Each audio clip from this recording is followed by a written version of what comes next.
তো হ্যালো বন্ধুরা, আপনারা কেমন আছেন? আশা করি ভালো আছেন। তো আপনারা দোয়াই আমিও ভালো আছি।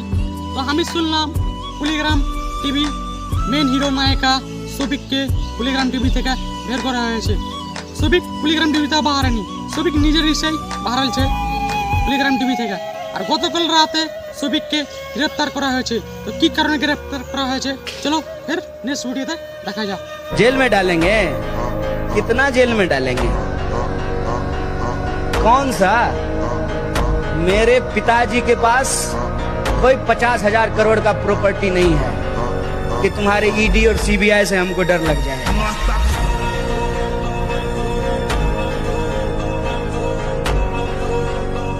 সোশ্যাল মিডিয়ায় একটা বিষয় নিয়ে বর্তমানে তোলপাড়। আজ 20 থেকে 25 দিন তোলপাড় চলছে। পল্লীগ্রাম টিভির হিরো শফিক পল্লীগ্রাম টিভিতে নেই। পল্লীগ্রাম টিভি থেকে আপনারা শফিককে বাদ দিলেন কেন? আমরা শফিককে বাদ দিই। তাহলে ঘটনাটা কি? শফিক নিজেই পল্লীগ্রাম টিভি চলে গেছে। কি এমন ঘটনা ঘটলো যার জন্য শফিক চলে গেল? সেটা আমি সঠিক বলতে পারবো না যে ও কিসের জন্য চলে গেছে। কিন্তু দেখেন, আমার এখানটাতে একটা ছেলে মেয়ে নিয়ে কাজ না, এখানে 130টা ছেলে মেয়ে নিয়ে আমার কাজ।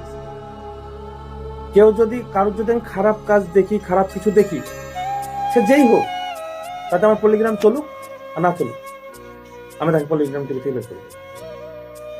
কি খারাপ এমন আচরণ করলো? কি করেনি সেটা বলে, যে ও কি করেনি। অনেক কিছু করেছে। অনেক কিছু করেছে বলতে আপনি তো পল্লীগ্রাম টিভির ডিরেক্টর, আপনি পল্লীগ্রাম টিভিতে শফিককে নিয়ে 5 বছর কাজ করছেন। অনেক কিছু বলতে কি এমন করেছে যে 5 বছর থেকে থাকার পরে চলে কথা, সব কথা তো এইভাবে বলা যায় না। আমি বলবো কিছু কথা যে মানুষ জানুক না। আমাদের তো মানুষ খারাপ ভাবছে যে কেন বাদ দিল, এতদিন ওর কাছে ছিল, এখন কেন বাদ দিল পল্লীগ্রাম থেকে। আমরা সারাদিন খেটে খেটে অডিও করি, অডিও করার পর তারপর ভিডিও হয়, অগ্রিম অডিও করি। অডিও করার পর আমার ভিডিও কোথাও বেরিয়ে গেছে, লাস্ট সাহেব আসে না, এখানে আসেই না। সকালবেলায় আমার অফিস থেকে তুলে আনতে হবে, তুলতে দেখি শফিক নাই। এবং 50টা ছেলে বেরিয়ে গেছে ভিডিও করতে। তবে কোথায় ফোন করে দেখছি, আমি লালবাগ এসেছি। আগের দিন জানিয়ে দেওয়া হয়েছে শফিককে। হ্যাঁ, অর্ডার করার দিন ভিডিও হয় আমার। আচ্ছা আচ্ছা। সবসময় আমাদের ভয়েসও জানি, গ্রুপে দিয়ে দেওয়া হয়। ভয়েসও আপলোড দিচ্ছি। রাত্রি 7-8টার মধ্যে আমার ভয়েস জানিয়ে কাল ভিডিও আছে, এই ড্রেস থেকে চলে যায়।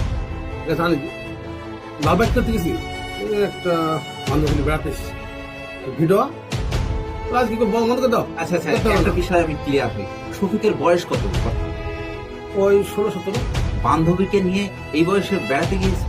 ও যখন 13 বছর বয়স তখন থেকে কালচার, এরকম কালচার ছিল।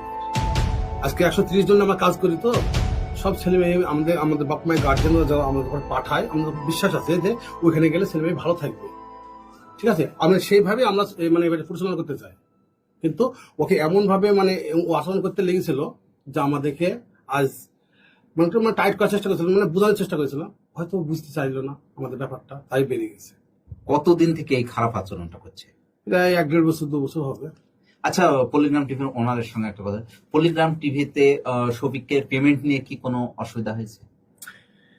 দেখেন, আমাদের Palligram TV films and entertainment private limited একটা কোম্পানি করা হয়েছে বিগত 2 বছর আগে। ঠিক আছে, আমরা আগে কোম্পানি করেছিলাম না, এমনি করতাম কাজ, কিন্তু আমাদের সমস্যা হয়েছিল, যার কারণে আপনার ওই টাকা পয়সা লেনদেনের যে ব্যাপারটা, যেটা জিএসটি থাকে, সরকারের অনেক রুলস রেগুলেশন থাকে, সেটাকে মেনটেন করার জন্য আমরা বিগত 2 বছর আগে আমরা একটা কোম্পানি স্থাপন করি, সেটার নাম হচ্ছে পল্লীগ্রাম ফিল্মস অ্যান্ড এন্টারটেইনমেন্ট।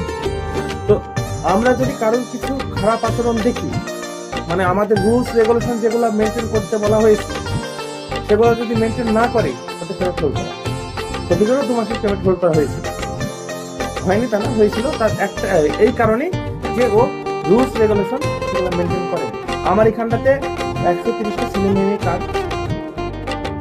প্রত্যেকটা ছেলে মেয়ের বাড়িতে ভরসা রাখি যে আমি আজ আমার মেয়েটাকে পাঠাচ্ছি, সে বড় কিছু হবে। এই তো আজকে সবারই মানে অনেকেরই আছে তাদের অভিনয়ের প্রতি ভালোবাসা, অভিনয়ের প্রতি, এর জন্যই আমাদের এখানটাতে আছে। কিন্তু সব বাপ মা কিন্তু মেয়েদেরকে ছাড়ে না, তাদের প্রতি ভরসা আছে, যে মেয়েটার প্রতি ভরসা আছে যে না আমার মেয়েটা ওখানে কিছু করবে না, সে নিজের পায়ে দাঁড়াবে। ভরসা হয়েছে বলে কিন্তু মেয়েটাকে দিচ্ছে আমাদের এখানটায় কাজ করতে।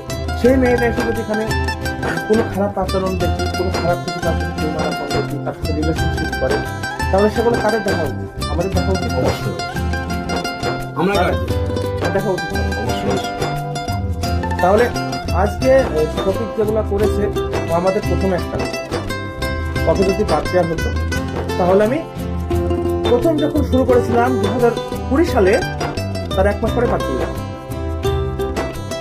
তখনও কি খারাপ আচরণ ছিল? না, তখন খারাপ আচরণ ছিল না। তখন ওকে একটা দিয়েছে ভালো ছেলে বলে, সত্যি কথা। ওকে আমি নিজের ছেলের থেকেও বেশি ভালোবাসি, ঠিক আছে? আমার ছেলে হলেও মানে আমি ঠিক এটাই করতাম, ওর সাথে যেটা করেছি, ঠিক আছে? বলার তো দেখেন, আপনি আপনার ছেলে যদি বিয়ে পথে যায়, নিশা ভান করে, যদি কোনো মেয়ের সঙ্গে কিছু মানে রিলেশনশিপ করে, তাহলে সেটা তো আপনার বলার কর্তব্য। অবশ্যই বলো, বলবেন না? তাকে তো আমি শাসন করবো। বলবেন না? অবশ্যই। আজকে এই শফিক স্টার, শফিক আজকে নায়ক, আর ও নায়ক বলে কিন্তু ওর পিছনে 20টা মেয়ে কেন, আরো 1000 মেয়ে ঘুরবে। সেটা দেখা কিন্তু ওরই দায়িত্ব, যে আমাকে সেভ রাখার দায়িত্ব কিন্তু ওর। কার সেটা? কার? অবশ্যই সেভ রাখার দায়িত্বটা কার? আপনার দায়িত্ব থাকবে। আপন দায়িত্ব না? আমি যদি ও আজকে নায়ক, আমি আমার সেলিব্রিটি, আমার অনেক ফ্যান ফলোয়ার্স আছে,